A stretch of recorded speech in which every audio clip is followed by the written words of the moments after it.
Visitors together. What? You're here? What? What? What's the... I didn't know you were here. Oh my God. You're not supposed to.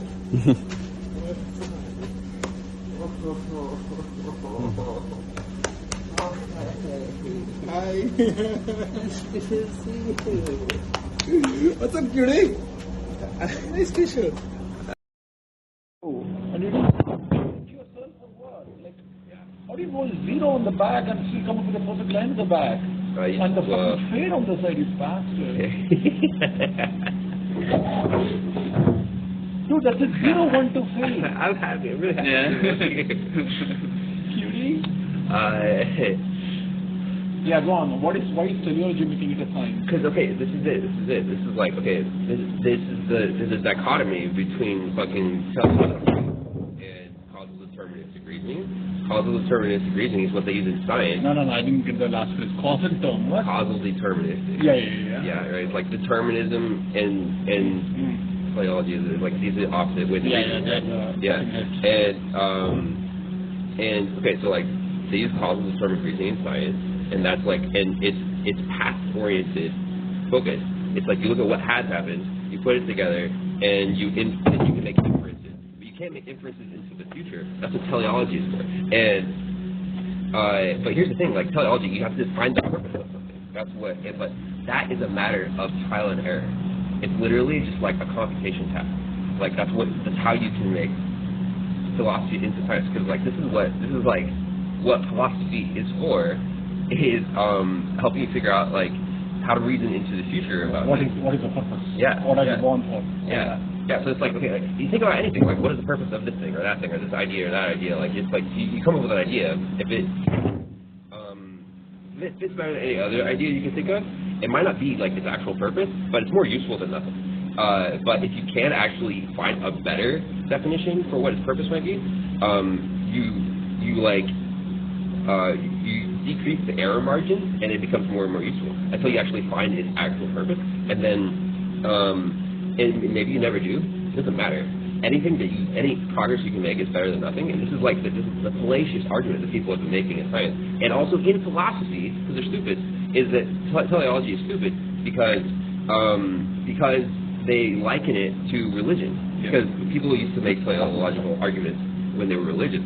But it's not about religion, it's about being able to reason into the future. If I know the purpose of the thing, I can reason about it in the future, whereas if I only do causal deterministic reasoning, I can only look at what has happened and infer the next step instead of like way out into the future. You know, it's just like, it's way more efficient. Teleology is way more efficient, it's also harder. It's harder, but it's way more efficient when you can do it. It's like, it's just like, it's a less direct process. But the good thing about it is that it's a process of trial and error and elimination, and you can narrow in on it, and that's a computation task. That's actually a measurable task. You can do that. I think you can literally like write an algorithm to do it for you. You still not have answered why is it making philosophy science? Because until now, philosophy has been like, okay, you know, like back when Pythagoras. What is science and what is philosophy fundamentally? How are they different? What is science? Okay, so before. There's a lot of, I think, kinship between math and philosophy because you need a lot of domain knowledge to be able to make any headway in either of those subjects. In math or science? Yeah, they're both like highly correlated and overlapping, right? Like a lot of philosophy. Yeah. Math is the language of science. Yeah. But I mean, math is not a language of science. Philosophy is a language of science. No. Math is the language of science. Math is a subset of philosophy. Could be, but it is well agreed that all good science is performed through mathematical calculation, mathematical rigidity. First of all, that's why all physics is mathematics. That rigidity comes from the philosophy. Sure. No. Yeah. Well, that rigidity comes from philosophy. The rigidity comes from philosophy. Yeah, like No, math makes it absolutely precise on quantum physics. I'm really happy you're here. And I got something to say to exactly that original thesis. So hold your thought for a second because I just rushing to say this. This guy came to India, right? And he took me to this ashram that I did not really know anything about, and now my kind of eyes are open to this yet another corner and now I realize that it's actually a triangle and not a binary. That is it deterministic or is it teleological? The third thing is this fucking dude called Oro that hung around in India about 150 years ago or something like that. He was born and raised in London until age of 21, and that is very important information for me because he's an Indian guru who came completely from proper British education, Western science-orientedness and science culture and temperament of that society, very British, right? In the fucking land of Charles Darwin, right? And then he rocks up in India, fights the British in the Indian freedom struggle, gets imprisoned. In the jail, he has this transcendence or this realization and epiphanies. And then he literally apparently dreams of the god Krishna and all, and then writes this sweeping treatise of the religion and especially the subset of the theoretical construct that I have followed for the longest time, me and my family and all stuff. And he does that, take this, by comparing it to Socrates and Friedrich Nietzsche and Immanuel Kant all the way down to Darwin, okay? And then he blows them all out of the water by saying how they get a lot of things right, but they get the key things wrong, and how Hindus fucking figured this out 500 years before Buddha, and he gives it a scientific rigor of an argument that makes teleology or determinism look like, okay, it's like Lego bricks. Okay. It's theological. Huh? Yeah, the theological argument. Yeah, he does, but he goes beyond that. He says, yes, I doff my hat to that idea, but yeah, that is a good placeholder, but this is way more transcendental. I don't think he would go beyond it. He just brings it to its full fruition. Yeah, that's what I mean, but I'm saying that teleological in the way it is being discussed today in the pop culture or generally how it is understood, he says it's very small, that it is much more. Yeah. And I know this because that is a fucking Sanskrit verse I chant when I used to pray until last year. Like it literally, and that's a speech that his elder bro, came to give a speech in the Chicago World Religious Congress in 1890 in Chicago. And that was the year when this dude was born. This guy was professing that in Chicago, that karmanye bhavikaraste ma phaleshu kadachana. This is Sanskrit verse meaning all you can do is your duty and not expect the fruits of it, which completely went against the complete Western grain of that you will only do that for which you know what result you are going to get. So it is deterministic in your effort also. You know you want to do this, that's why you will do everything to get to that point. And then this guy flipped the tables and said, no. You do what you think should be done as is your bounded duty, and things may or may not happen, but you have at least done your duty, and that is the only thing that you have right. And then it goes beyond that, okay, etc., okay. And that is from the same scripture that Oppenheimer quoted when he fucking tested the bomb, and then eventually, in the New Mexico was the site where they tested the atomic bomb. He quotes from that, right? Oppenheimer, you've seen the movie, right? Where he quotes that. Anyway, I know the story. Yeah, anyway, the point being that it all, so for me suddenly, and I've been wanting to tell you this, that there is Darwinistic, time and science moves from back to front in a deterministic way and therefore causal way, or teleology, which is like, everything is already future loaded and we are trying to unravel what the destination is and we are muddling through to kind of get the teleological way of doing it, right?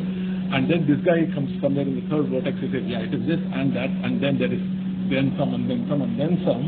So sure, you can keep trying to learn the tools, or you can try to understand what is it. So yeah, it's fucking dope. So yeah, we need to talk about this. Yeah, I will. But in that, one of the books that he bought there, and the beauty of much of his books, at least the way it has been packaged now, is 30-page booklets of 5 essays for 4 pages each. And that each 4-page essay, if it was written in modern times by a more regular person, would be a 20-page essay, because he packs the density of ideas. Every sentence, so much. And he said this very beautifully one to me. He said, I told him that I was trying to read Oro on the flight out here, and I just couldn't. And he said, oh fuck no, that's not how you can do it. You need 150% of your brain capacity to process it. I said, that is exactly right. And I was trying to work through my sleep-addled brain on the plane with some 40% capacity as though, I'm reading a chick flick. But yeah, you should check it out. And especially that one little essay where he he deconstructs Friedrich Nietzsche completely about the Übermensch and the Western idea of what is transcendent, superhuman. And he says, no, that he had some couple of cute ideas, but he's so far off the goalpost. He has a critique of Nietzsche? Oh, completely. Not okay, critique. I also have critiques of Nietzsche. Yeah, exactly. He deconstructs Nietzsche. And very lovingly. Not viciously. He deconstructs Nietzschean ideas and a philosophical. He's not going after the man. He's going after the thought. Yeah. So it's fucking fabulous. And I'm reading this book, which almost is like the mother lode. It's called the Philosophy of the Upanishads. Upanishads are the 4 most foundational treatises of Hinduism, written 1,500 years before Christ. Okay, 1,500 years, and Buddha was 500 years BC. This is 1,000 years before Buddha, and therefore to say the antiquity of the knowledge, and the fuckers have figured it out in such exacting terms, and have laid it out there, and now I'm like reading about this, like, bro, and it is in a skinny book of 24, 26 pages, and it's this size, it's like a paperback size, and 24 pages. Wow. So what you need to do that is you have to read it, and then read it about 5 more times, so you can, it's like, juicing a fucking sugar cane, because you will not get much in the first go. Yeah. Oh, fuck. Okay, that sounds really good. I really I'll leave the book with you. Yeah. Go on. Okay. Oh my god. It's like a supernova exposure of like some too many ideas. Okay, well, I really want to tell you the optimism thing that I told you. I sent you a video of, I guess it was the wrong number. I'm sorry, we should fix that, yeah. Yeah, I'm so excited about this. Oh my god, I'm so excited about this. It works. I think I have more work to do on it, but it fucking works. Okay, so I think there's like 2 paths to success. There's like linear and an exponential path. Okay. Alright. This is like 5 to 10 minutes. Okay, you mean arithmetic and exponential? 1 plus 2 plus 3 plus 4 is arithmetic. Linear. Exponential is power of. So okay. Yeah. Alright, so both are linear, Sakal. Get your terms right. Both are linear. Linear and exponential is not. No, linear and non-linear. One is a curve, one is a line. One is linear and no, but still, it is a curved line coming from the same mathematical in opposite of linear in my head is non-linear or chaotic. But if you are doing, I don't know what you say. So the contra of exponential is arithmetic progression. Arithmetic progression, geometric progression, exponential progression. When you keep adding 1, 1, 1 to the previous number, that is arithmetic progression. So 1, and then 2, and then 3, and then 4. Is this relevant? Why are we talking about it? Okay, because I got caught up in, when you said linear, immediately my brain went like, oh, non-linear, which is how I thought life progresses. Because life progresses through accidents and spurts and, unforeseen things that were supposed to not happen. Versus, no, you do this, and then you do that, and then you do that, and then you get a cup of coffee. But go on. Okay, let me finish. I saw you for 5 minutes. You gotta sit quietly for 5 minutes. I will. Alright. I love it. Alright, so there's the linear progression is one where you make small safe bets over time. And small safe bets? Yeah. And you... Okay, so the key ingredient is time. You have to make the bet over a very long period of time in order to have any kind of real success. And most people in life take this route for success because they think it's safe. And I don't think it is safe. I think that safety implies stasis, and stasis implies stasis doesn't exist. Everything's in constant motion. And so the opposite route is the exponential route. Instead of trading your time for success with small safe bets, you trade knowledge for success. And usually you're making high risk, high reward bets. But you get an exponential return when you win. I'll compare it to like VC funding sort of strategy where they make a lot of small bets and they only expect like one to actually succeed. Or like, maybe like a few to succeed, but when they do succeed, they get an exponential return. And the exponential return is way bigger than anything you get on the linear strategy to success. The main difference, though, is that like you're trading time versus knowledge. And so when you're trading your time for success, you don't have a lot of time. You're using most of your time to trade for the small stakes success to get success. And so you don't have a lot of time left over for a good life. You don't have time for like education, exploration, and or fun, right? But when you're trading knowledge for success, it's predicated on education. You have to trade the right knowledge for success. I'm writing down shit so I don't cut you off, so keep going. Okay. But because you're trading knowledge for success, you don't have a lot of extra time. So you have time for education, exploration, and fun.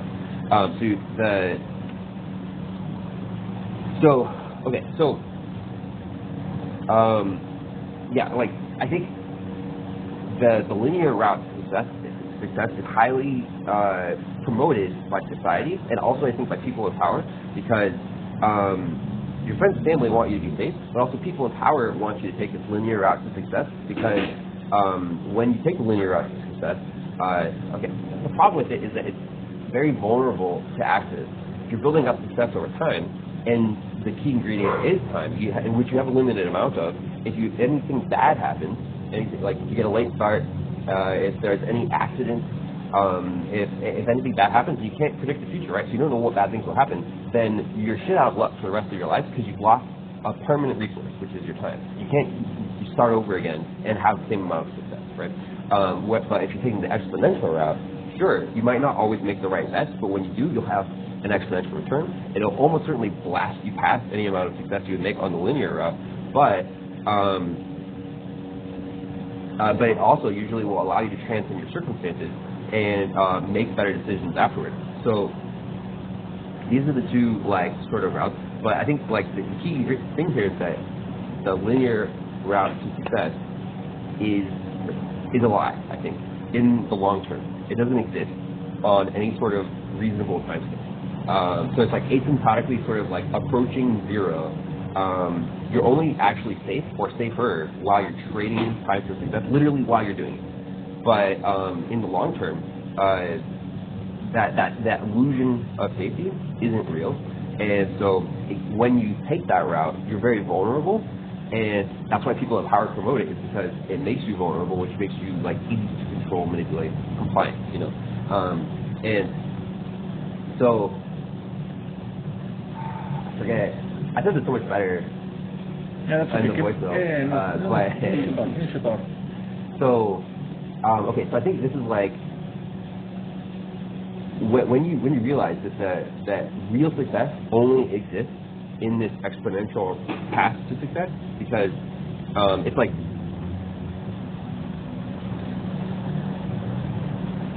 essentially you should consider the linear route to success to be like fake on any time scale that is longer than like a day or a week. What? Say that again? It's fake because what it represents is safety, but safety doesn't exist.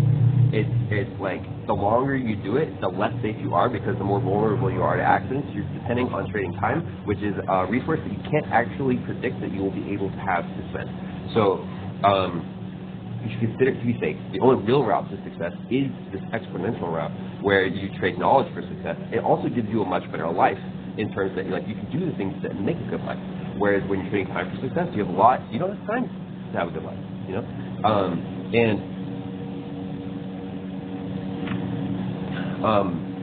When you start to realize this, you realize that all of your negative perceptions about your trajectory in life come from believing in this linear route to success.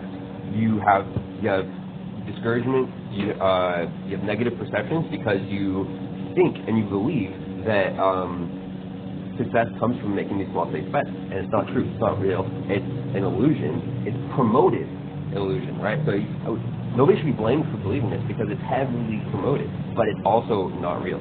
And so as you start to realize this, you're like, you realize there's hope. There's hope all the time. It's not just all the time. There's more hope than you know there is all the time. Definitionally, there's more hope than you know about always. And this is what makes it so. This is what makes it a practical optimism. Is that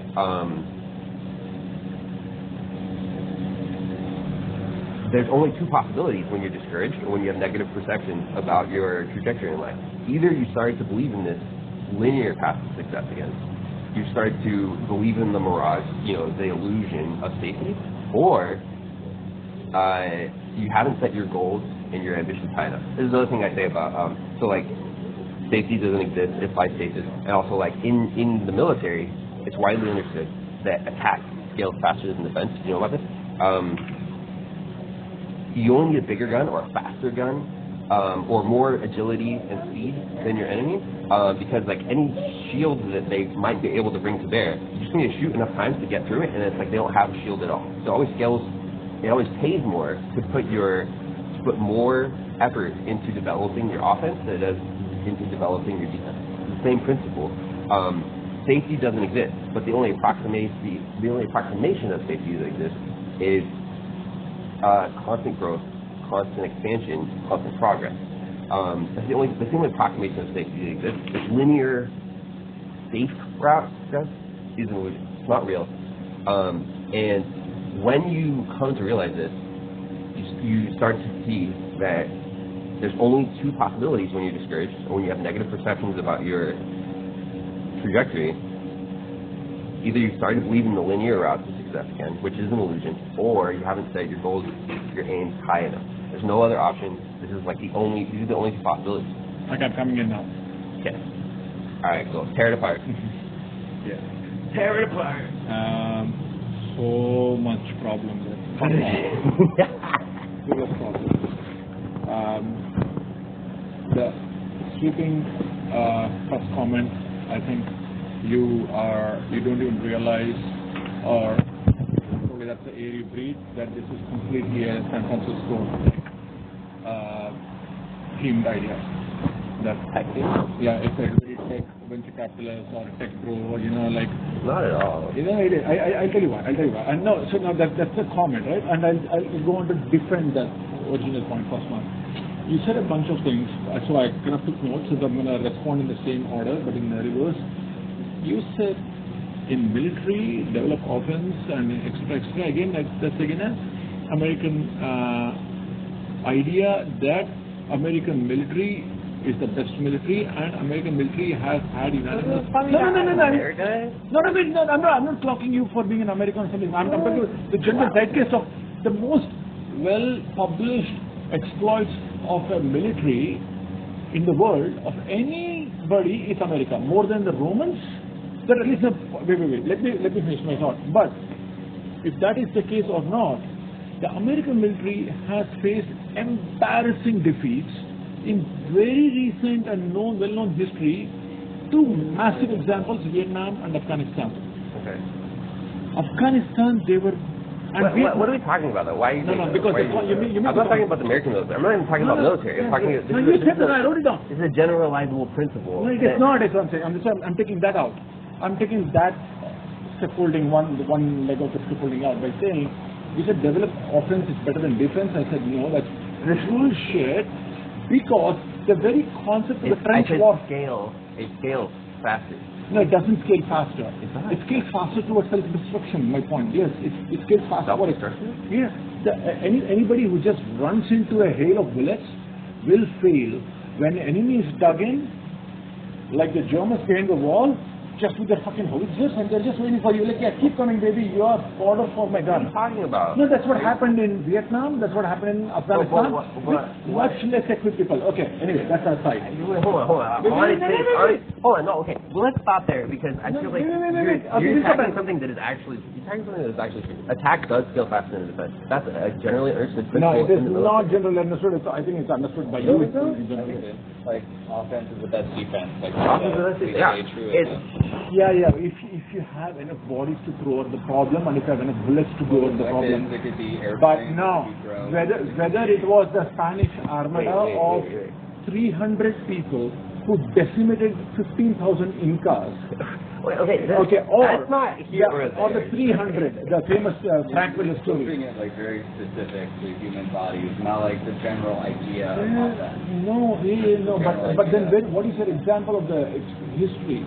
What is the example of history? I'm just saying, like, offense is the best defense. Let's just say that. Offense is the best defense. I said Vietnam. It is a true. 300, then I said Incas, Spanish conquistadors. It's a truism, but it's actually true. Offense is the best defense. It's like, it's not No, that defense doesn't exist. no, babe. So let's, it's just that let's park that aside because that is doesn't now, scale effect. correct, no, let's park that aside. Okay. Now that is my one comment. And I'm glad that you are pushing me back, pushing you back. Okay. So let's come back to that again. But much more foundational elements is what you said, and I like some of the things that you said. But for me the issue is, Don't skip over the things you like. Let's talk about those. Come on. no, all of it. All of it. No, no. Yeah, the part that I like is you said real success only lies in the exponential path. This is so counterintuitive. I like the daring of that statement, but you have to back that up, especially when you say something so explosively counter to that. In the long term, that's what I mean. So like, I should caveat.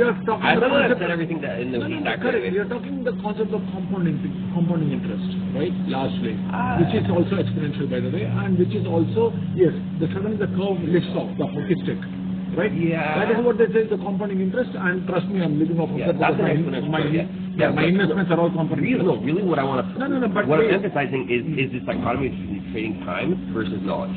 Like, I know people. I didn't get that. I wrote it down. Who are living what is a time? What is knowledge? high risk. What is time and knowledge? What is time? Explain the basic elements of your theory. What is time and knowledge? I'm not being facetious. I'm asking you seriously. Okay. Define rigorously those two words. But also, you're not. You say you're asking seriously, but do you not have any intuition yourself what those things mean? I think I do, and if I go by my intuition, then what you say sounds wrong to me.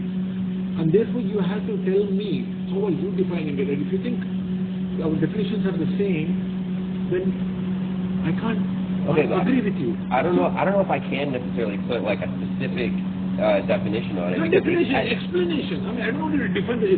At least explain to me what does time and knowledge even mean. I think it's relative. It's relative to the context. It can mean different things for different people. But okay, I'll ask you 3 examples. Okay. Because you know this theory and you've thought about it for a while, I hope you'll be able to quickly explain to me what I'm saying. Let's say here is a dancer, a person, a 6-year-old girl who goes to the ballet school, okay, and then she does this basic thing all the way to the age of 25. Wait, let me give you. Wait, time. Okay, fine. That is one example where it has to be so like the most step traditional, by step. The most traditional dichotomy is employee versus entrepreneurship. But that's not wait. So that is a fun example. Yeah. The second example is somebody that says going to free solo El Capitan in Yosemite. Okay, or free solo any such one. It depends on what your goals are. No, goal is to scale, and this is the most powerful goal one can have in his head. This dude wants to scale El Capitan free solo. Okay. So can he have an exponential build up, or it has to be time? Very slow, like he has to learn everything. Don't think it applies on that scale. Exactly. So I'm not getting it therefore. That's why I asked you to define. This is not for. Yeah, it's not for personal success, is it? Or in terms of the personal. No, it is for personal success. So what? But I'm talking about. If it is a ballet dancer, or if it is a rock climber, or the third one is a person who wants to understand, challenge, and go beyond is equal to MC square. Let's say a physicist, an 8th grade boy who is now very turned on by this idea of Einstein and is equal to MC square, and he thinks he would love to understand it, and then he wants to challenge it just for the fuck of it and see if there is something else that he can come up with. So he has to understand everything there is to maths, everything there is to physics, and everything there is to the whole idea, and raise to the level of some of the only humans have got it. Alright, maybe this is an interesting distinction, is that like you're talking about things that are finite or skill or capacity. But I don't think I am talking about things that are finite accomplishment. Exactly. So for exactly. most people, success is not a limited thing. Success is an infinite curve, right? But like success you is can find that also forever. a bunch of milestones on the way to the higher. Sure. And that is success. If you don't hit your milestones on the way, you don't know if you are even succeeding. That's what happens. No, that's what I'm talking about. Like, I'm not talking about milestones. I'm talking about climbing the curve, like speed at which you climb the curve of like. People ever do the climbing? And it's not like look. If your goal is to climb El Capitan, that's a limited thing. It's a okay, finite so now thing. tell me an example, a real world example. This is a good question because I haven't thought of like describing this before, and I feel like you might be a little bit obtuse. But fuck you. but yeah, great to have a conversation. That is not a finite thing. It's a basic. I like your theory, but it's too abstract to mentally give me a foothold. I asked you to define the terms, you are refusing to do that. I asked you to give me an example to grasp it. I just defined it. That wasn't I just said time or success. I said success is not a limited thing. It's not. You're telling me what it is not. You're not telling me what it is. What? What is it? You're telling me what it is not. Okay, I get it. But what is success then? It's unlimited. What is success? That's what I'm saying. It's not like the thing that I am talking about is not a finite thing. It's not finite. Okay, let me just ask you. Okay, then let me ask you. Won't 99% of the people that we know in the world often base their lives on finite exercises? Whether it is to find a girl, oh my God. or no, but it's true though, love. Either find a girl and get married to her, or build a career, or get your daughter married off, or go on a vacation, or go once backpacking in Europe. There are measurable finite. All human activities are finite. Yes, but I'm not talking about those. Why then? What are you talking about? It is abstract, but it's not that abstract. It's an attitude. That's what it is. Okay, now we are talking about purely attitudinal. No, I'm not being sarcastic or shady here. I'm trying, and now I'm literally dawned on me that you are not talking about success as I was thinking, because success for me is outcome of an event. An event is finite. Now you are not saying, oh, it's not an event-based idea. This is a lifelong. It's a trajectory. I'm describing a trajectory. Correct. It's a philosophical state of mind. It's a mindset. Yes. So that is not. It's a non-event, and that is a lifelong, limitless pursuit, and that is time. Okay, then I get you. But then I believe almost nobody orients their life like that. Everybody is working with finite goals and landmarks to hit, which signals to them success, no matter how small or big in scope and magnitude. Right? You want to get to a place, like you want to do this thing, you want to put out certain content, you want to reach a certain level of audience and etc. And then tomorrow you want to do some other exercise, you want to go and have 2 coffees, or you want to go on a vacation, or you want to fuck one girl. Everything is finite, activity based. And that is the only way a human mind can process. Human mind is very weak at processing infinite. Human mind is very small, and therefore can process only finite ideas. That's the silliest shit I've ever heard. People say that humans aren't good at comprehending exponential curves, but that's stupid. We do exponential curves all the time. Most fucking people are not. That's okay. Chase, that's stupid. When you walk, you know what's an exponential curve? People are stupid, Dave. It's like when you walk, if you don't put out your foot, that's an exponential curve of you about to fall on your face, and you catch yourself on that curve when you put out your foot as it's taking a step. That's not an exponential there. That is an exponential curve. Oh, a step in front of a step is the most non-exponential thing. It is the most linear arithmetic mean. We're not good at dealing with exponential curves when we think they're linear curves. But if we think they're exponential, we're great at that. Nobody thinks exponential. I swear to God. It's well documented. A lot of people struggle intuiting. But maybe unconsciously with walking, it's something going on in the background. What I'm saying though is that it's a matter of labeling. It's not marketing. It's not a PR problem for exponential. If you have a linear curve in your head, you're not going to get it. But if you label it as exponential, you'll get it. And everybody has intuitions for exponential curves.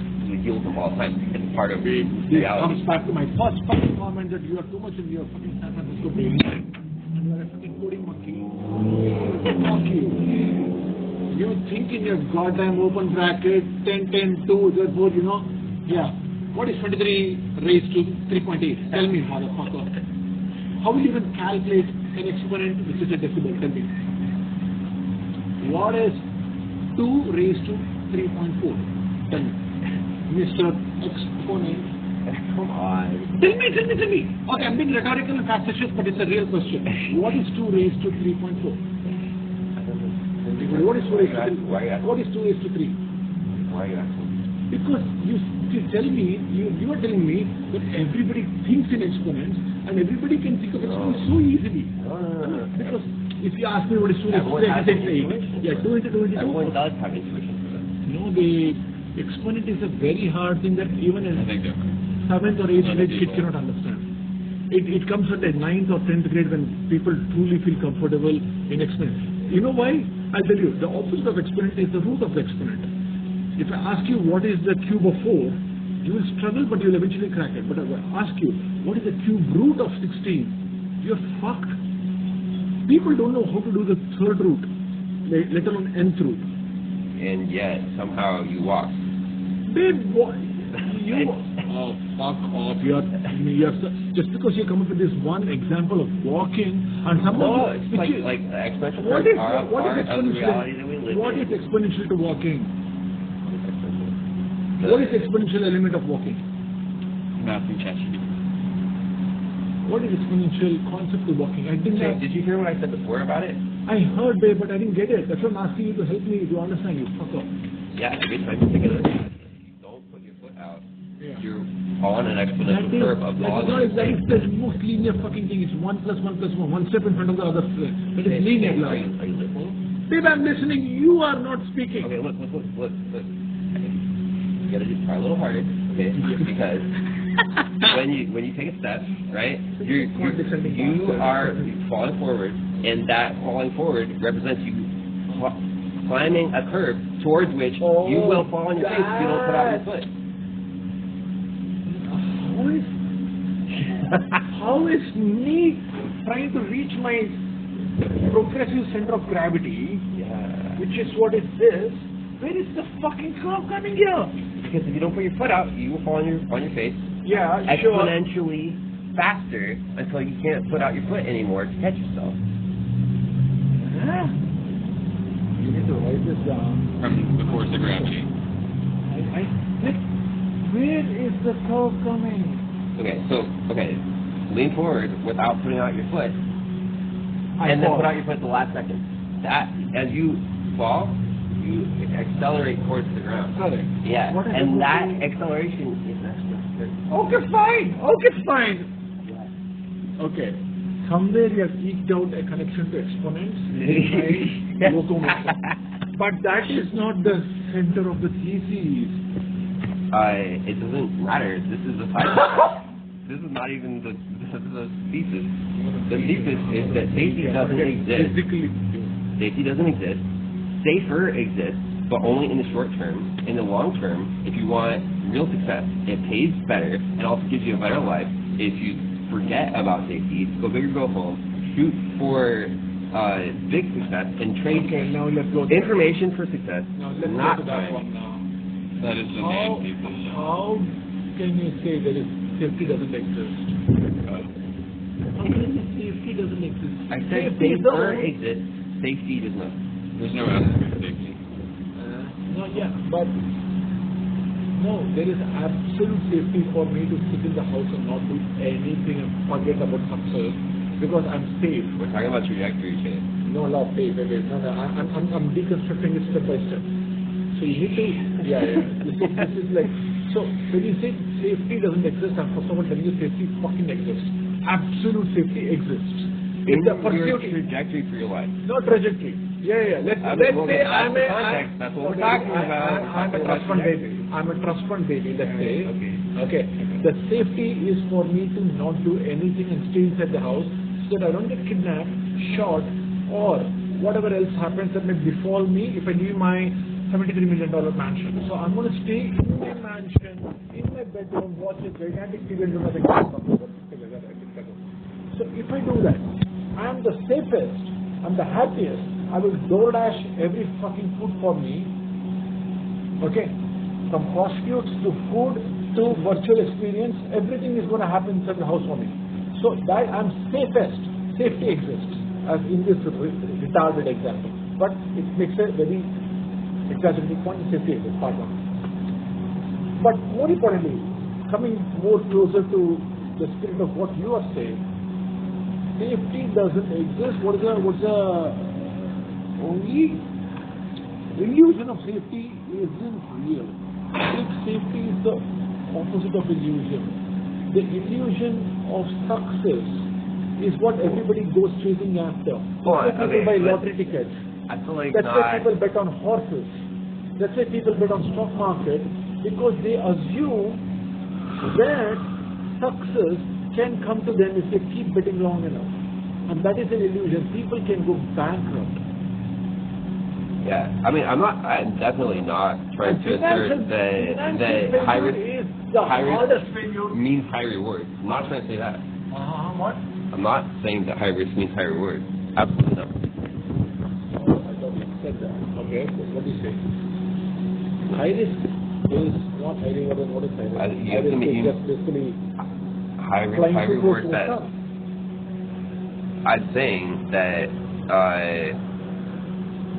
when you bet time for success, you're using up a finite resource, and you have the vulnerability that of accident. But if you go the opposite direction and bet knowledge for success, you have more time for a good life.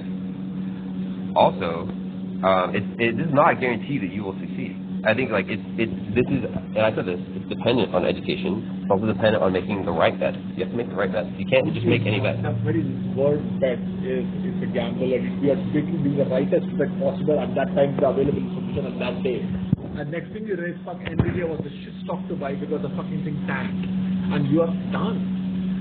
Your life is done. You thought you'll go to the college and that will be the best thing to do, and you put your life savings on it, and fuck no, gone. Or any such thing is a bet. The very notion of bet is a probability, and probability is that with the existing information at that moment in time, unfortunately in a very positive way, to go back to our previous conversation, we think that we are optimizing for success and minimizing for failure.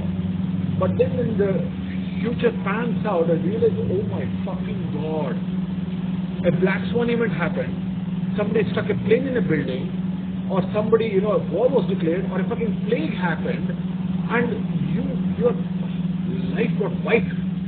And that is the stochasticity of life. It's probability with fuck tons of black swans all around.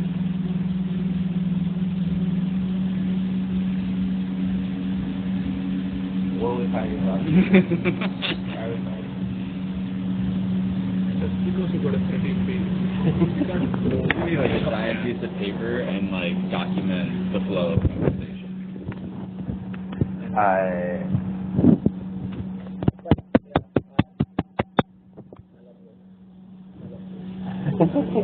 Really, swear to God, I was telling him, like, over the last 8 months in India,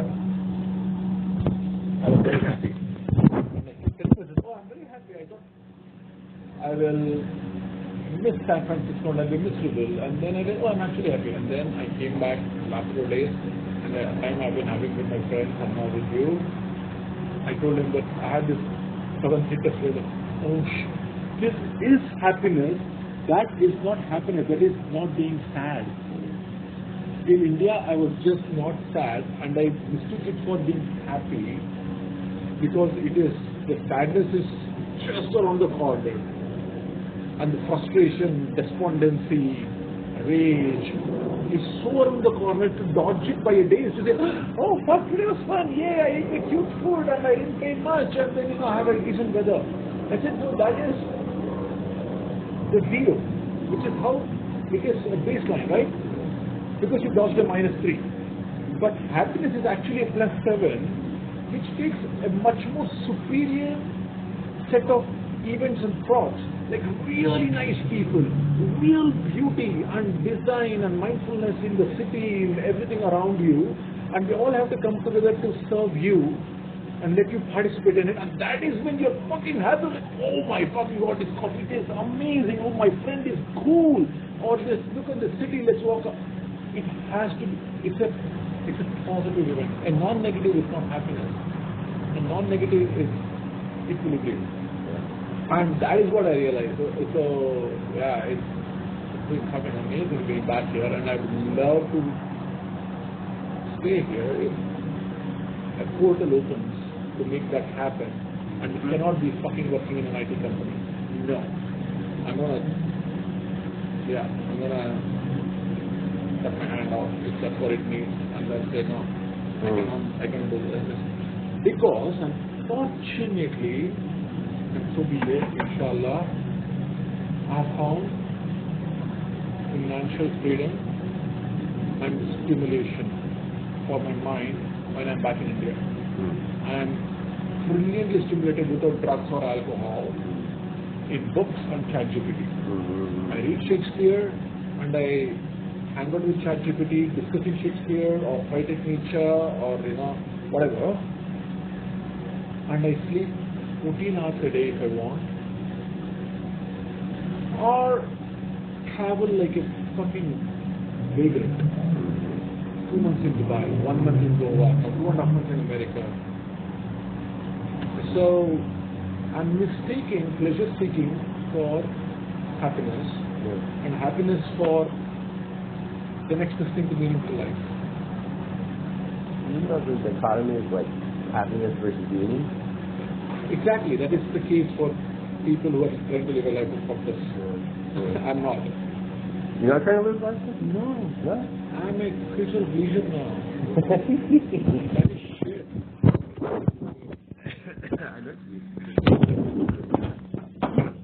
And that I don't want this to be the long term, but the short term is great. That's called holiday. That is called vacation. People don't want to be meaningful in Bali. People want to be meaningless in Bali. That's why they drink at 10 in the morning. Right? But what if this Bali is a 1 year Bali vacation, which is what my life is right now? Like, yeah, fuck yeah, why not? Can you afford it? And are you enjoying it? Yes and yes. Voila. So, poor little rich me. Yeah. Very rupee rich, not dollar rich. I'm dollar poor, I'm rupee rich. And yeah, like we saw literally in the flesh, my life is beautifully minimal in India. I want not, waste not kind of life. I live in a tiny little house. I have barely anything going in terms of lifestyle or artifact. I don't even have a fucking TV, which I don't care for because of what you're doing on an iPad or a small phone.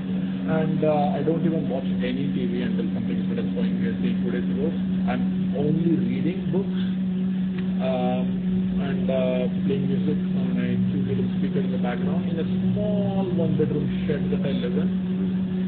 And nothing. Traffic is so fucking shit. I never venture out.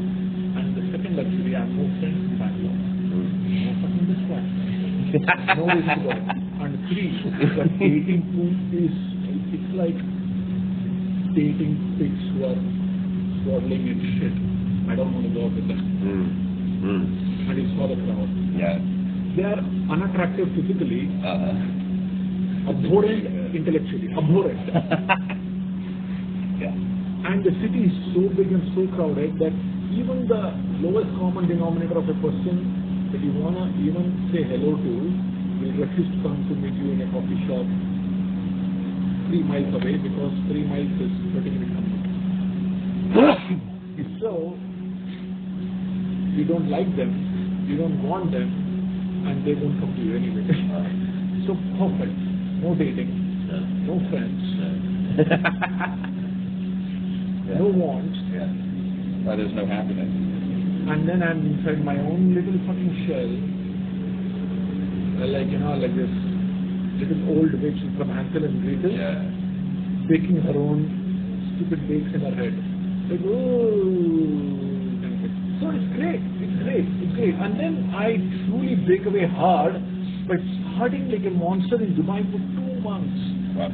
Oh, if I show you some of the things that I did in Dubai, and in clean way, like a good boy, no drugs, no alcohol, and some alcohol.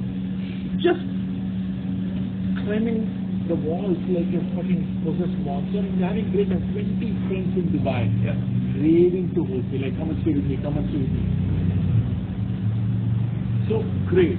Amazing friends, Dubai. Goa, 1 month. And now here in San Francisco. In San Francisco, I have 22 friends. Really good friends, by the way. Not the somebody I know by name. Like really good friends.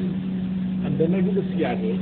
A friend is flying me to Seattle, literally, and flying me back. And then I go to Portland to stay with this other girl.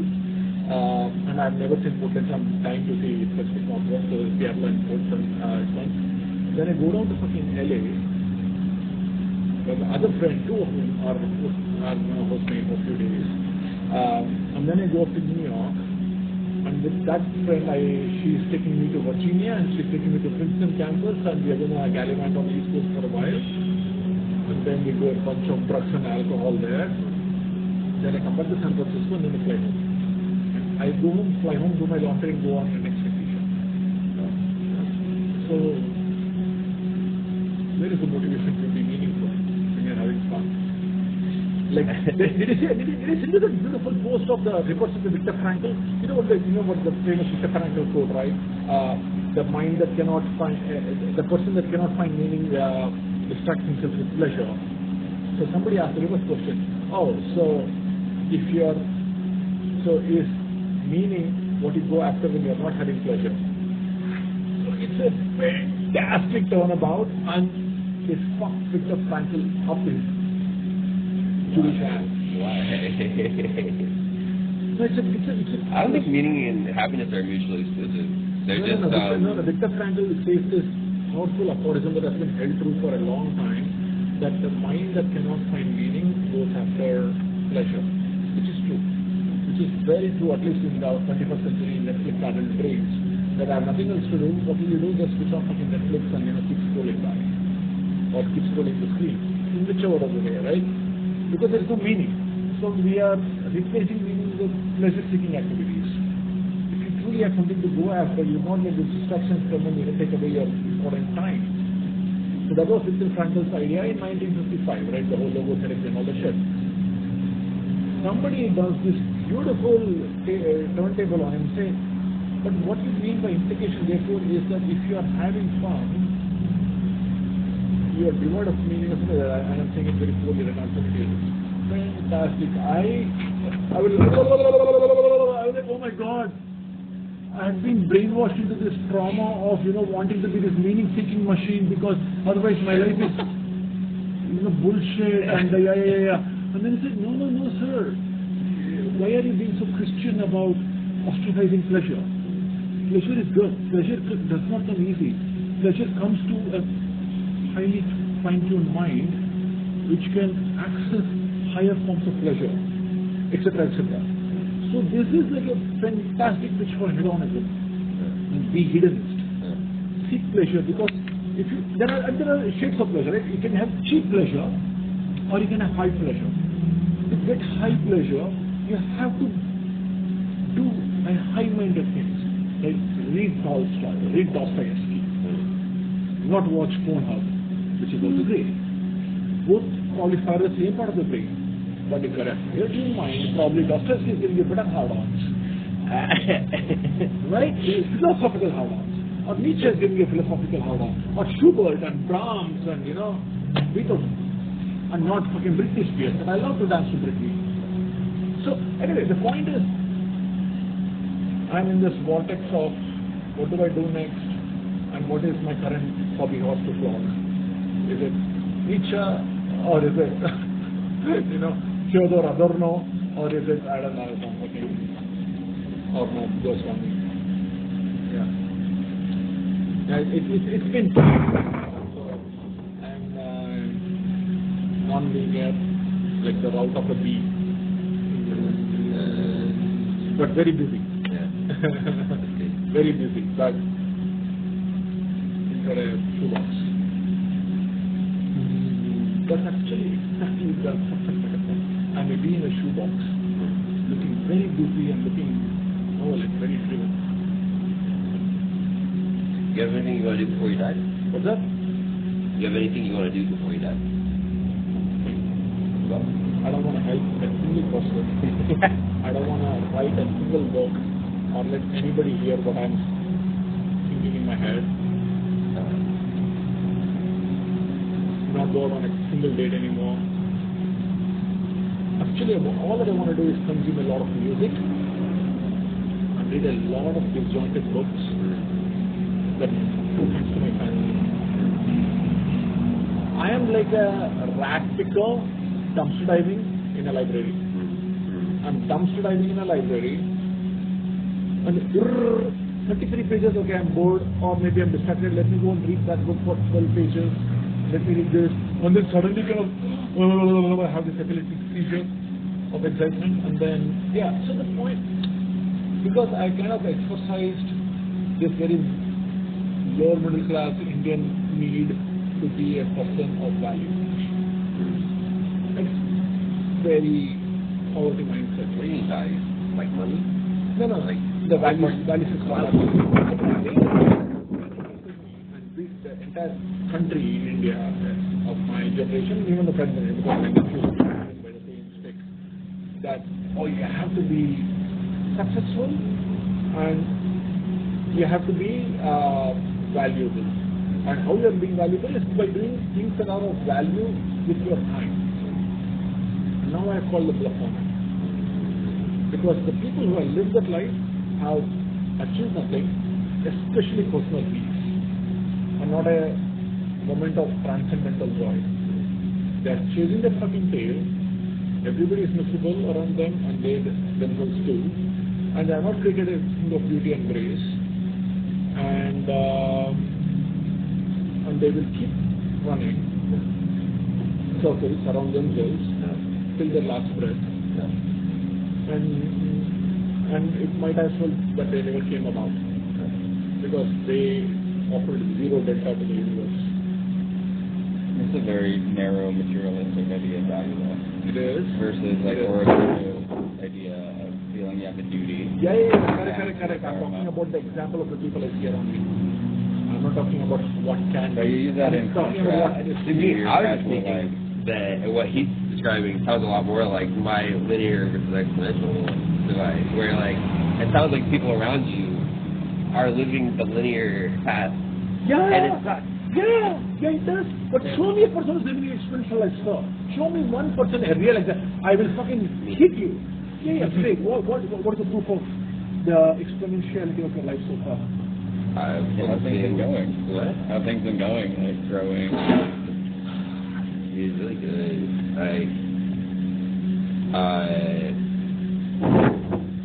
I mean, okay, so like that's very, very cool. I think the main things that are not external yet. Like I haven't written up very much stuff. Still working privately, but the benefits are really tangible for myself. I feel like overcoming a lot of like really deep-seated, internalized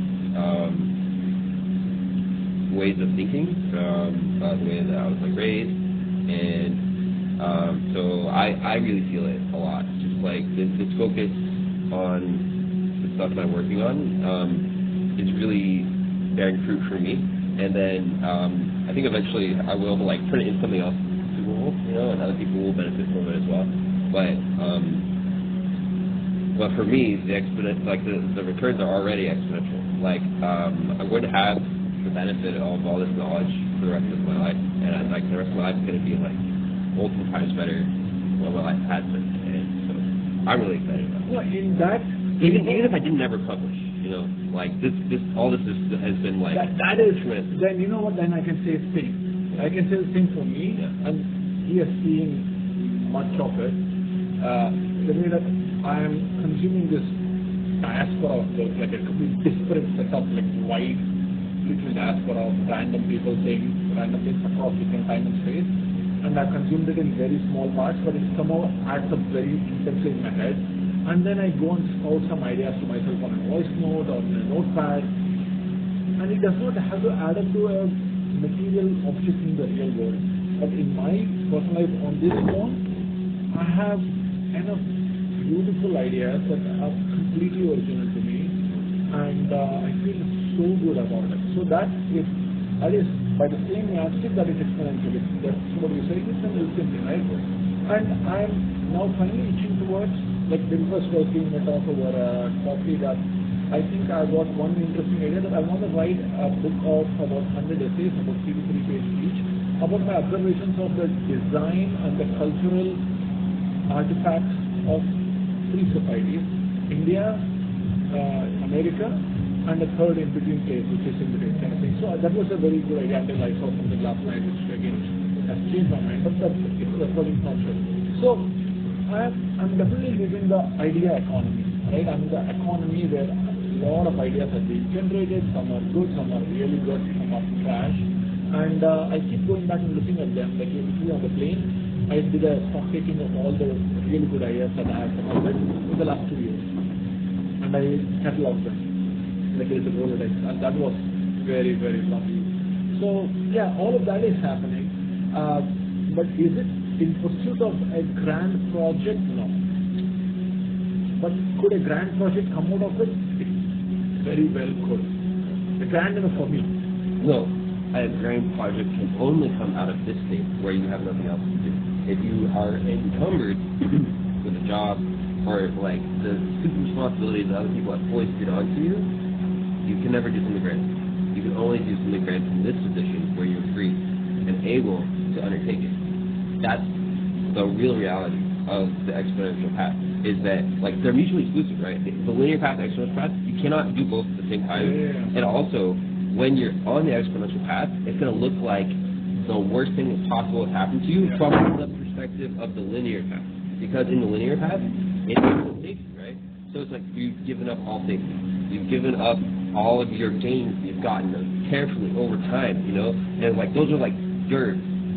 You've been taught your whole life to cling to that, you know, as if it's life. When you give it up, it's going to look from that safe perspective as if you've lost everything. But it's the only position from which you can actually do something big, you know. Yeah. And it's like, that's the good life.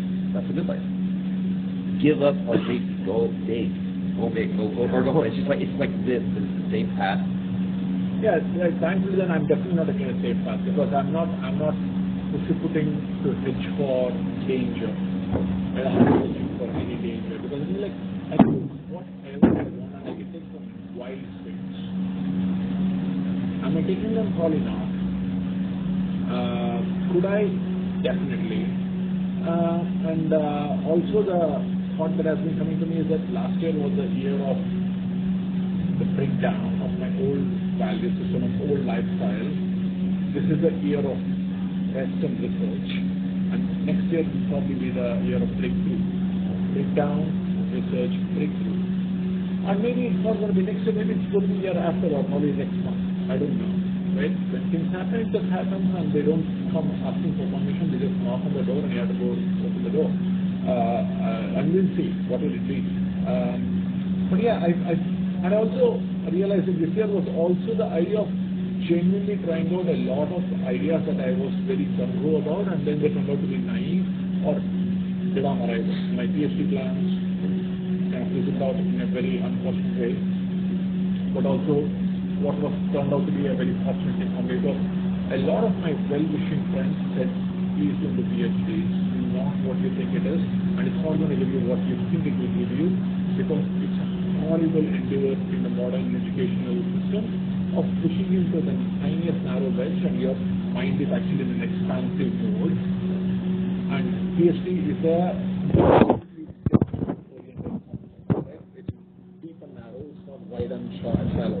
And I want to be wide and shallow because I want to read everything in pursuit of just pure knowledge, not in the purpose of something bigger. So that is one thing. So thank God I was beautifully sidetracked from PhD. This is what I say, like 3 months ago. July 21st, yeah, I swapped out my number. Oh, yeah, I swapped out my number in May, I would say. So ever since. Oh yeah. Oh. Okay, send it to me again. I want this message. On that fucking Goa number is still there with my photo even, huh? They have not taken it out? This old ass photo. I know the photo is gone. Remember that old photo from Goa? When I'm standing by a river? Yeah, it's gone. Come on, next to me. Uh-huh. About a dinner with Oh, thank you, sir. Oh, thank you. Yeah, that would be great. But when does your event start? 6:30. Oh, shit. And goes on till? 10? 9:30? Oh, then I'll have to decline probably. Is WhatsApp so good? Okay, wait. No, don't worry about that. Wait, mention the number, please. Good. Thank you. I'm going to do a different thing. Give me my old contact number. I'll just put my India number there, so I want the conversation to stay on your phone number. Give me a contact. Contact at. This one, yeah. Contacts. So it's 3:30. How are you doing for time? What's up for rest of the evening? I'm free.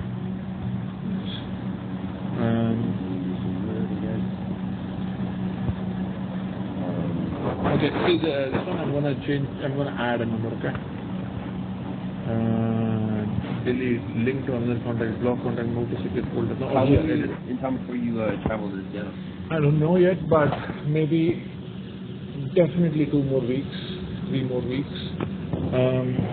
And nothing is set in stone. It is so loosey-goosey. I just showed up on the plane 2 days ago and literally suss out how people are going to respond, engage with me, and how much time they will offer me and what can I be doing with them.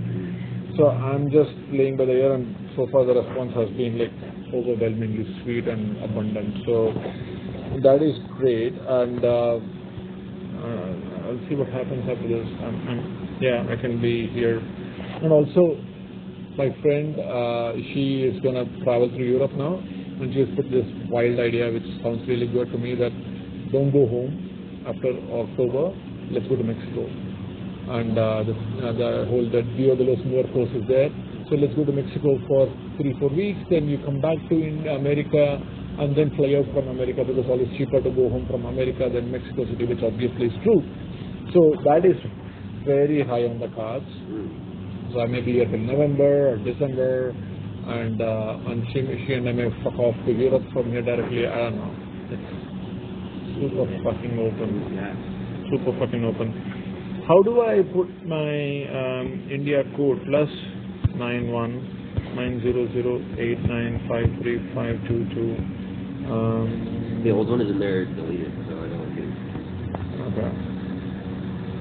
Delete the old one? Yeah. No, you know why? Because the history of our old WhatsApp chat on your phone will go without. The history will be there, but it will go without a name attached to it. So let it be there. But what I will do is I will just send you a text to this new number, and I'll show you the trick. Change the name of old shit. That's actually even better answer. Thank you, Michael. You are the man with the plan. I do over-engineer sometimes. I'm my father's son, so it's a family thing. It's a hereditary. And I give him hell for that. I said, Dad, that's a simple solution. Razor, Occam's razor. Thinking a lot about a bunch of stuff. So like my theory about ethics. So like I think that there's spectrum of ethics. I'm using the terminology absolute to relative ethics. It's like the Kantian deontology versus consequentialism. But I don't think I'm really using these terms or like these ideas in the way that they were. So I'm not gonna. That's why I'm using my own terminology. But like absolute ethics is like that external list of rules for what's right and wrong, like essentially. And relative ethics is you just refer to other people for what's right and wrong. And that's why it's relative, because people change, culture changes. But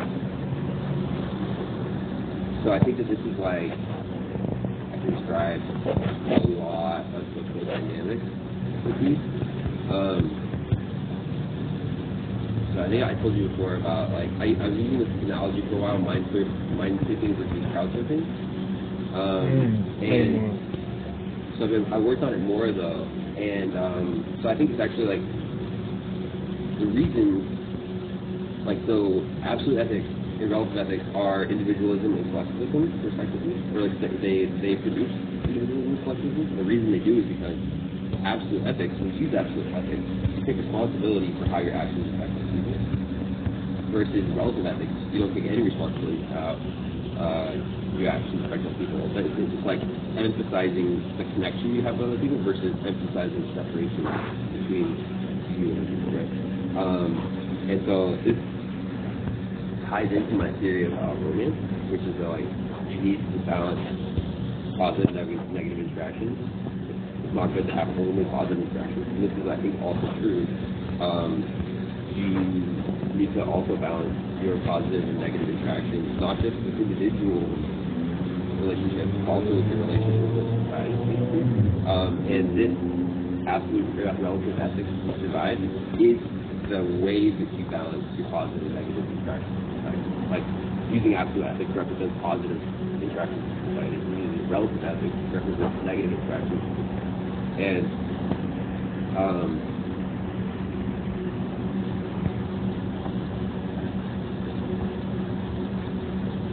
so I don't know, because I think for a long time, I think like in universities they sort of like insist that absolute ethics are the only ethics that exist.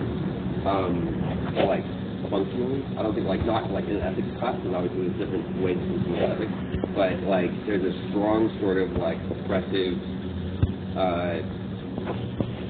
like I won't read that word, but that we should all be using absolute ethics mostly. We should all be trying to have positive interactions all the time with society. We should all be like, and the problem is that like when you only have used absolute ethics, you have the same kind of relationship with society that you would have in a relationship with an individual if you only have positive interactions, which is to say like it quickly becomes like an abusive relationship because you become a doormat.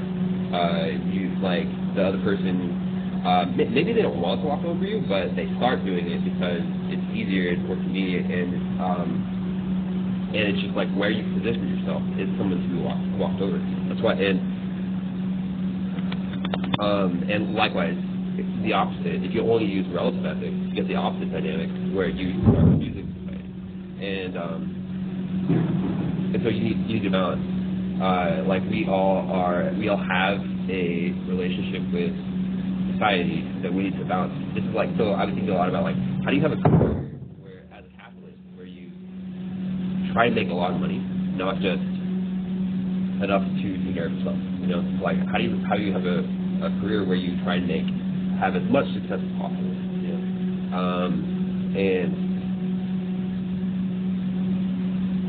And so that led me thinking a lot about like polarization and leadership and domination, especially. I think that I haven't necessarily figured this all the way out yet. So this is like the main thing I'm working on right now, just trying to figure out these dynamics. But like there's a really strong connection between leadership and domination.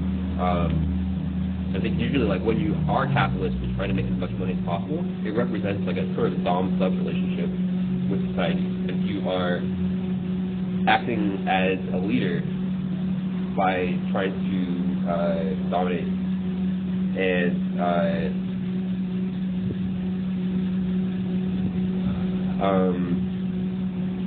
don't know if I want to use the word domination though, because I feel like there's a lot of negative connotations, and it often people assume mistreatment. But when I use the word domination, what I'm thinking about is basically just like the polarization. Like if you're going to lead, often there are situations where like only one person can lead, and so in order to... I think the better words that I think are is principal and agent. Principal is the one who leads, and agent is the one who follows. What is the context of those words? Sorry? What context do those words come from? No, it's the classic idea of power structures. Oh, okay. In power structure, and when you're talking about the non-dominant, but the person who is giving the ideas and proposing the ideas and marshalling the resources is the principal, and PAL, not PLE, and the agent are the one who follows. And this is the same concept in machines as well. Like, you know, there's the principal machine and the agent, which is an agent and all that stuff. So, but yeah, I think you are trying to strike that one. But yeah, don't worry, keep going. In terms of that, we are not worried as much about the negative connotation involved, because you already told us the spirit of how you are defining dominant. Yeah. So like, yeah, essentially like the way I'm using dominance is like not. So a lot of times success. When you are trying to be successful, you have to dominate because else you can't be successful at all. There's a polarization effect where like if you're not trying to take up all the space, then you will be pushed out by someone else with. And so I think there's like I think the limitation though is that like you can dominate within a domain. I'm using this word now because I don't necessarily know how I want to define it yet. So like essentially there's always like a scope to the area in which you're trying to dominate. You want to take up all that space, but taking up more than that space is usually like toxic and bad. But you can safely and reasonably take up all the space in a given domain, and it's healthy.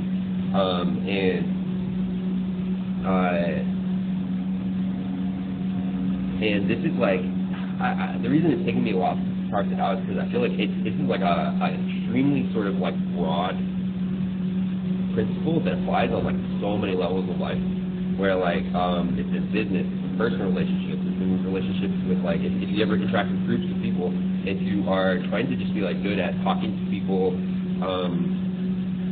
like or meeting strangers, it's like so often this is like the best way to approach is to think of it as like take up as much space as you can in a given domain.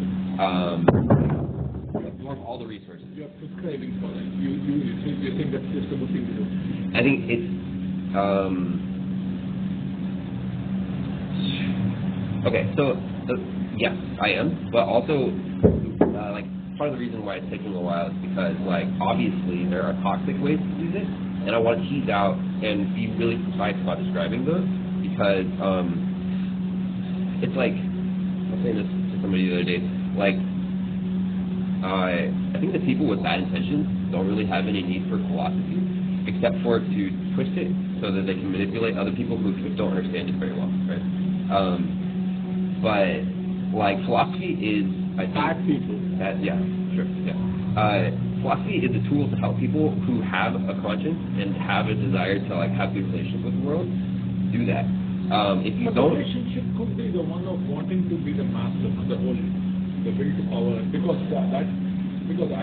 that last bit I don't think so at all. Because Machiavelli is considered truly an important philosopher, and he was a philosopher of power.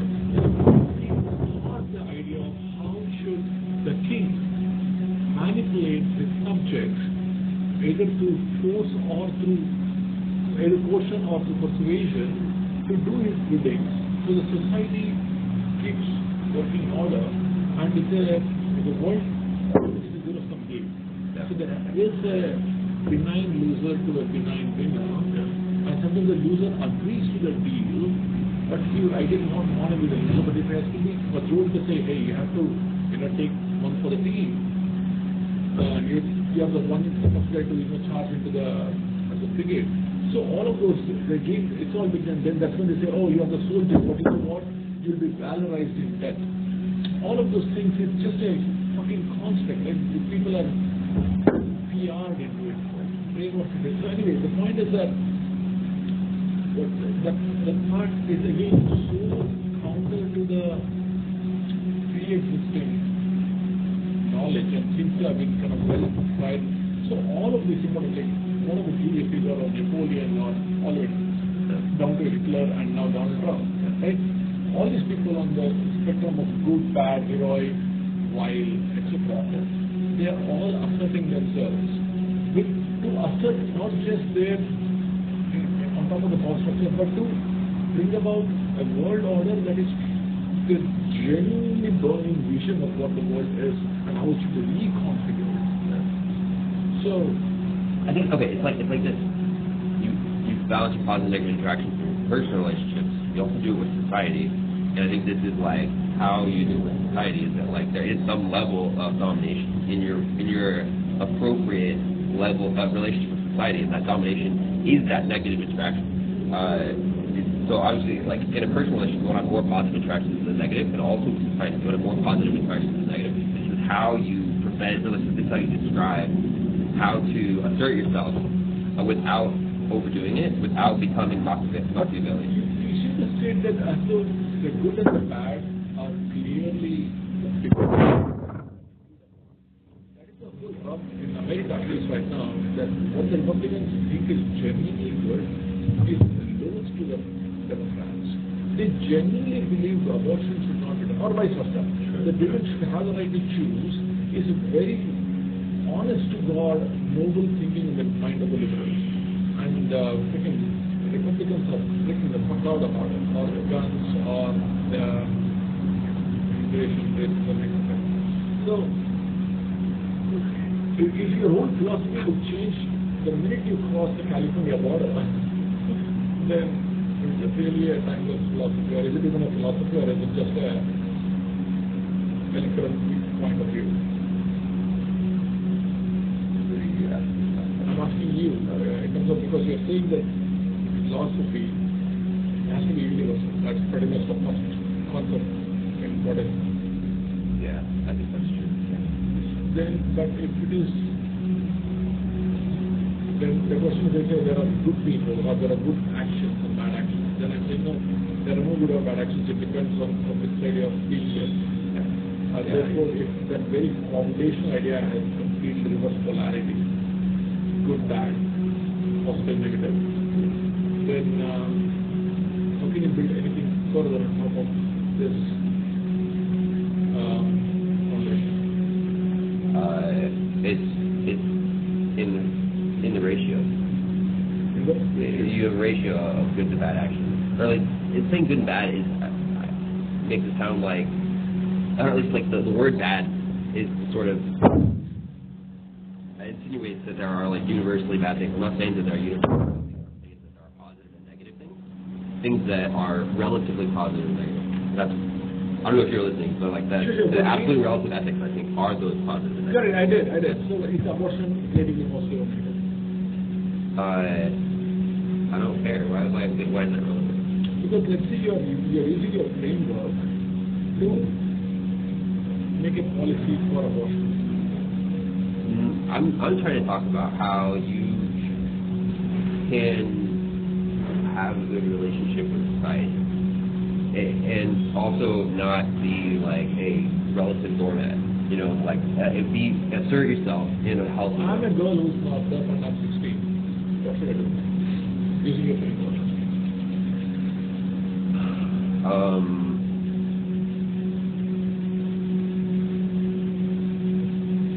not sure I'm talking about that. I don't think I'm talking about that. I'm saying that I'm saying the opposite. I'm disagreeing with you squarely by saying that things are relative. Things are completely in flux, especially the value judgment of it. That is it good or bad? Is it positive or negative? Is it net positive, net negative? Anything. Okay. Oh, yeah. Is it?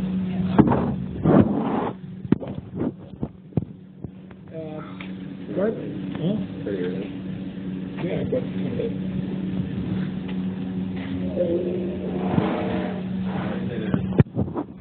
Morality, but there's plurality of that.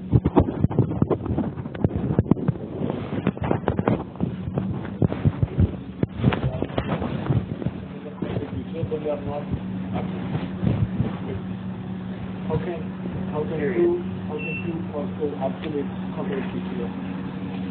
Like I said, don't kill is absolute truth. yeah. Wait, I am curious why you would say that, because I feel like I feel like everything is relative, even inside the Universal. Yes. So, let's say, what about Plurality one, plurality around caring for others, that really contradicts each other. yeah. And another plurality Where? loyalty, protection of your tribe. Exactly. Or feelings that actually contradict.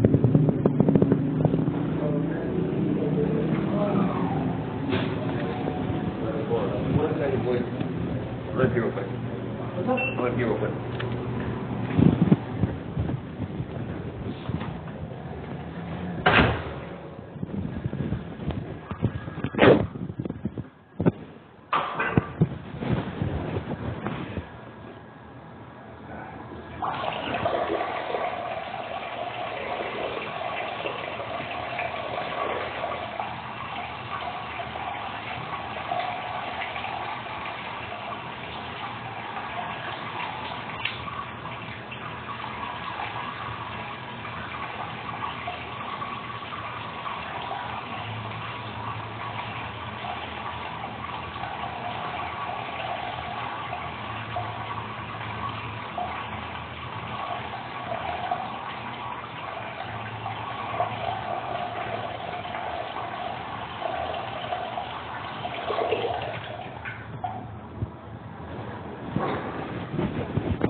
First time I'm seeing you without a bag, by the way. Okay. You must have a cute little bag. Thank you so much. And now. Yeah, I was going to ask you, it's 4. I get something we won't like 6, and I'm kind of following suit. So we got next 2 hours. Let's go to the next one. How about the Soma Park in front of the museum? It's a beautiful little park. You can go there and continue to chit chat or get a chai latte or a beer or something. I should probably run and grab my sweater though. From where? Home? How far is your home? Like 6 or 7 minutes. Oh, really? That's close. Which? Sure. Yeah. I can run home real quick, come back, meet you guys in like 20 minutes. That would be great. But do come back though, please. What'd you say? But do come back. Yeah. Okay, perfect. Then yeah, please. Yeah, it's a wrap up. Yeah. Alright, I'll meet you. Look up San Francisco Museum of Modern Art, MoMA. That's it, MoMA. It's in Soma. 1 mile. Because right in front of MoMA is this Garden. Yeah, Yerba Buena Gardens. This is your new. Wait, hold on. Testing. Yeah. Test. Tell me if you got this. And I don't have a SIM card on my phone yet. What? Yeah, exactly. I'm gonna get it. I've been lazy for my friend is hooking me up to his SIM. Okay. But yeah, I because I've been mostly indoors at friends' places and I got their Wi-Fi. Only when I'm on the road, I don't have connections. But yeah, I will do that. Meanwhile, go chop. Oh, we have a 30-minute walk. Which is perfect. So he will take 20 minutes. It's a 30-minute walk? No, I lived here for 5 years. It's just about. It's literally. Okay, get off. See you in a minute. What's the location? Would you have it from there? It's right off San Francisco. Yeah, wait. Do I have your number? I think we've been talking about Instagram. Oh, you did? But yeah, it's Alright. We just do. No, you have a different number. Here, just give me a number for a kick. When it opens and.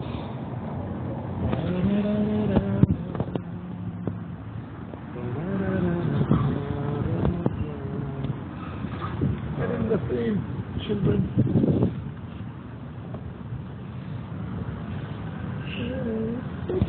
Are you on Instagram? You can follow me on Instagram. I'm posting my exploits I was at a fashion show last night. Ooh. Walked in a fashion show, yeah. I saw your fucking first photo shoot. Yeah. You were totally adaming that is. Yeah, that was really fun. That's great. Oh, look at this cute blue set. Yum yum. So pretty.